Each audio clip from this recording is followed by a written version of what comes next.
नमस्कार। इलेक्ट्रोहोम्योपैथी के इस विशेष एपिसोड में मैं बस्ती से डॉक्टर श्रीवास्तव अपने सभी सुनने वाले इलेक्ट्रोहोम्योपैथिक प्रेमियों का स्वागत करता हूं, अभिनंदन करता हूं। बहनों और भाइयों, इससे पहले कि मैं P3 की चर्चा करूं, मैं एक बार फिर आपको याद दिला दूं कि अगर आपने अभी तक हमारे इस चैनल को सब्सक्राइब नहीं किया है, लाइक नहीं किया है और बेल नहीं दबाया है तो कृपया जल्दी करें। इसे सब्सक्राइब करें, लाइक करें और बेल दबाएं, जिससे इलेक्ट्रोहोम्योपैथी के क्षेत्र में होने वाले नए शोध और इलेक्ट्रोहोम्योपैथी के अद्भुत जानकारियां आप तक यथाशीघ्र पहुंचती रहें। मैं बस्ती से डॉक्टर श्रीवास्तव अपने मेडिसिन के सीरीज में पी ग्रुप के तीसरी औषधि P3 पर हम चर्चा कर लेते हैं। आपको हम बता दें कि P3 में A3 के कुछ गुणों का समावेश है, यानी अगर हम P3 को A3 के साथ मिलाकर देते हैं तो हमको अपेक्षाकृत अच्छे परिणाम मिलते हैं। वैसे तो आमतौर से P3 ट्रेकिया की मेडिसिन है। हमारे इस जो वोकल चैम्बर और वोकल कार्ड जिसको हम कहते हैं स्वर यंत्र, लैरिंग्स या फेरिंग्स की औषधि है। इसमें जो औषधियाँ मिलाई गई हैं A3 और P3 के कॉम्बिनेशन में, उसमें जो पौधे रखे गए वो पौधे बाकी तो P1 के ही हैं, लेकिन इसमें एक पौधा आपका हायोस्कैमस नाइग्रा और एक है आपका ड्रोसेरा रोटेंड्रीफोलिया। ये दो पौधे विशेष रूप से इसमें अलग किए गए, जो कि ट्रेकियल चैम्बर या आपके स्वर यंत्र या फेरिंग्स या लैरिंग्स के म्यूकस मेम्ब्रेन को सीधा प्रभावित करते हैं। यानी गले की किसी भी खराबी के लिए स्वर का दब जाना, आवाज़ का दब जाना, आवाज़ का कम हो जाना, गले में खराश बना रहना, कफ का गले में फंसा रहना, बार बार लिसलिसा पदार्थ आपके गले की ओर फंस करके नाक से गले में जाना और गले के पास फंसा रहना, कफ का न निकलना, आवाज़ का मोटा हो जाना, ये तमाम जो परेशानियां हमारे गले से संबंधित हैं या आवाज़ से संबंधित हैं, उसमें P3 का एक सीधा रोल है। या हम ये कह लें कि हमारे स्वर यंत्र की सबसे प्रभावशाली औषधि P3 है। P3 के साथ हम C13 का प्रयोग करते हैं, क्योंकि म्यूकस मेम्ब्रेन के साथ जब हम इसका समावेश करते हैं तो म्यूकस मेम्ब्रेन की मेडिसिन C13 है। जैसा जब मैंने आपको C13 बताया था तो मैंने वहाँ भी बताया था कि P3 के साथ अगर C13 मिला दें तो उसका एक बहुत अच्छा कॉम्बिनेशन होता है। लेकिन चूंकि P3 के साथ A3 के पौधों के तत्वों के अवयवों को मिलाया गया है, दोनों के गुणों की लगभग तुलना की गई है, इस नाते एक राज की बात, जैसे कल मैंने आपसे कहा था कि P2 में C2 के कुछ अंश मिला दीजिए तो काम चल जाता है, उसी तरीके से P3 में अगर आप A3 के कुछ अंश मिला दें, यानी अगर 10 ड्रॉप्स आप P3 लेते हैं और 5 ड्रॉप आप A3 लेते हैं और दोनों को जोड़ करके आप किसी रोगी को देते हैं और C13 का प्रयोग करते हैं, तो गले के साथ संबंधित सभी रोगों पर इसका सीधा प्रभाव है। अब चूंकि ENT यानी ईयर, नोज एंड थ्रोट, चूंकि गले का जो संबंध होता है वो आपके नाक और कान से भी होता है, इस नाते नाक में इस बात को ध्यान देने की बात है कि नाक के अंदर होने वाली किसी भी कंजेशन को, कान में होने वाले किसी भी प्रकार के ऑब्स्ट्रक्शन को, कान में पानी बह रहा है, कान से लसलसा पदार्थ निकल रहा है, नाक से आपका बार बार नाक आपकी बह रही है, नाक से आपके लसलसे पदार्थ या म्यूकस मेम्ब्रेन का सिक्रेशन नहीं हो पा रहा है, गले में आपके लार फंसी हुई है, गला आपका जकड़ा हुआ है, यानी नाक, कान और गले के तीनों के प्रभाव के लिए P3, A3 और C13 ये तीनों बहुत ही कारगर दवाइयाँ हैं। अगर यहाँ पर हम ये कह लें कि बलगम फंस रहा है, या इसको हुपिंग कफ में भी हम यूज कर सकते हैं,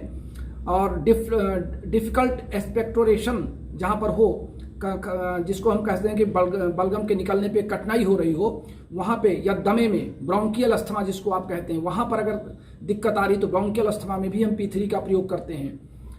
हम ये देखते हैं कि अगर हम इसको S1 C14 या वर्वन की कुछ अल्प मात्राओं में मिला करके देते हैं तो हमको विभिन्न चरणों में हमारे गले के विभिन्न उसमें, या कान के अंदर किसी रिसाव को, या नाक के अंदर कोई फोड़े फुंसी के रिसाव में ये अक्सर काम करती है। एक मरीज मेरे पास आया था जिसके इस स्थान पर एक दाना अंदर की ओर था, एक छोटा सा उभार था और उसको पेन हो रहा था। मुझे ये समझ में नहीं आया, क्योंकि उस पर घाव नहीं था, ऊपर से कहीं केवल उभार नहीं दिख रहा था, हल्का दबाने पे लग रहा था कि कुछ है, तो मैंने उसको P3, C13 और A3 का कॉम्बिनेशन बना के दिया और कुछ दिन बाद यानी 2-3 दिन बाद वो आया और बोला कि मेरे नाक से एक सफ़ेद रंग का रिसाव निकल रहा है। तो मैंने देखा कि वास्तव में उसके नाक से एक सफ़ेद रंग का रिसाव निकल रहा था और वो दवा यानी वहाँ चूंकि नेजल चैम्बर से जो नर्व थी वो अंदर की तरफ थी और वो वहाँ पे व्हाइटनेस जो था, उस जो व्हाइटिश पदार्थ वहाँ पे जमा था वो उसके नाक से निकल के बाहर आ गया, यानी वहाँ से अंदर ही अंदर वो फूट करके बाहर आ गया। तो कभी कभी ऐसे आश्चर्यजनक परिणाम होते हैं जब आप एज ए फिजिशियन अपने अनुभव के आधार पे जब आप ये देखते हैं कि हम आगे अपने पेशेंट को क्या दे सकते हैं बेहतर परिणाम मिले, तो वहाँ पे थोड़ा सा आपको दिमाग लगाने की जरूरत है। केवल एक ही रटी रटाई दवा या किताबों की लिखी लिखाई बात पर अगर आप डोज या दवा तय करते हैं तो आप एक सफल चिकित्सक नहीं बन पाएंगे। आपको रोगी की विभिन्न परेशानियों को एक साथ पहले सोचना होगा, समझना होगा और फिर अपनी कलम चलानी होगी, क्योंकि ये सिस्टम वाइज मेडिसिन है, ऑर्गन वाइज मेडिसिन है। हम किसी विशेष मेडिसिन को किसी विशेष रोग के लिए प्रयोग नहीं कर सकते, बल्कि सिस्टम से संबंधित जितने ऑर्गन्स हैं हम उनको जोड़ते हुए इसका प्रयोग कर सकते हैं। और P3 में ये एंटी सैक्रोफुलोसिस भी है। कार्डियक में हमारे हृदय को बल देने के लिए अगर आवश्यकता है तो हमने जैसा A3 चूंकि हार्ट की मेडिसिन है और हम A3 इसमें मिलाते हैं तो P3 और A3 देने से हमारे हृदय में भी मजबूती आती है, हृदय के फंक्शन में भी तो एक शक्ति मिलती है। इस नाते अगर हृदय से संबंधित भी आपको कुछ लगता है कि दिक्कत आ रही है तो वहाँ पे भी आप P3 और A3 का प्रयोग कर सकते हैं। अगर गले में आपको दर्द हो रहा है, ईचिंग हो रही है, तो वहाँ पे आप C7S5 का प्रयोग कर सकते हैं। गले में अगर खराश है या आवाज़ बंद हो गई है, गला भारी हो गया है, तो जो गरारा करने के लिए आप दे सकते हैं P3C13 और A3 को 5-5 ड्रॉप और WE डाल करके आप गुनगुने पानी में अगर रोगी को गरारा कराते हैं तो उससे भी बेहतर लाभ होगा। तो P3 के संदर्भ में मैं आपसे इतना जरूर कहूंगा कि गले, नाक, कान और गले से तीनों से संबंधित अगर कोई भी रिसाव आपको लग रहा है या कोई जमाव आपको लग रहा है, कोई ऐसा सेक्रेशन का कड़ापन हो रहा है जो एक तरीके से जिसको आप कह सकते हैं कि ये शहद की तरह कड़ा हो रहा है, तो आप यहाँ पर इस P3 का प्रयोग कर सकते हैं। तो आज के लिए बस इतना ही। P4 चूंकि P1, P2, P3 ये तीनों के सिस्टम को मिलाकर के P4 बना है और P4 कंप्लीट रिस्पिरेटरी सिस्टम पर काम करता है। इस नाते P4 की चर्चा हम कल अलग तरीके से आपसे करेंगे। तब तक के लिए अपने प्यारे दोस्त डॉक्टर श्रीवास्तव को इजाज़त दीजिए, लेकिन जाने से पहले हमारा फ़ोन कॉल नंबर 9793252355 को याद कर लें। इस पर हमारा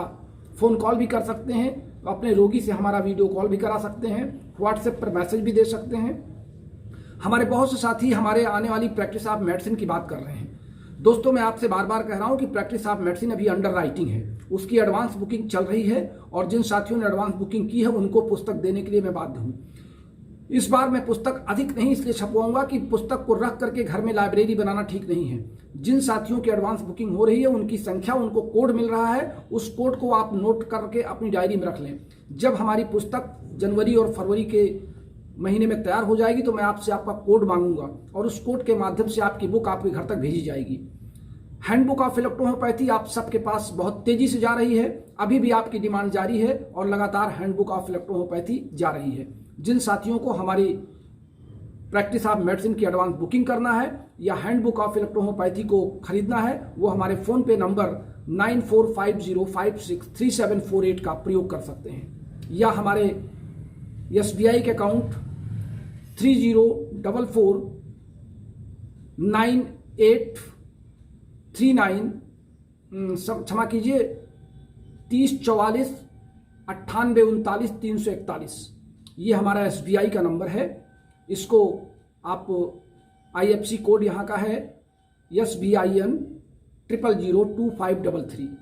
आप इस पर भी अपनी धनराशि भेज सकते हैं। धनराशि भेजने के बाद उसकी स्क्रीनशॉट और अपना पता, पिन कोड नंबर हमें ज़रूर भेजें। तो बस याद रखिए, हमारे इस YouTube चैनल पर इलेक्ट्रोहोम्योपैथी को सुनना, समझना और जानना ना भूलिए। हम आपसे यूं ही मिलते रहेंगे और आपके लिए इलेक्ट्रोहोम्योपैथी के ज्ञान में ऐसे ही एक नई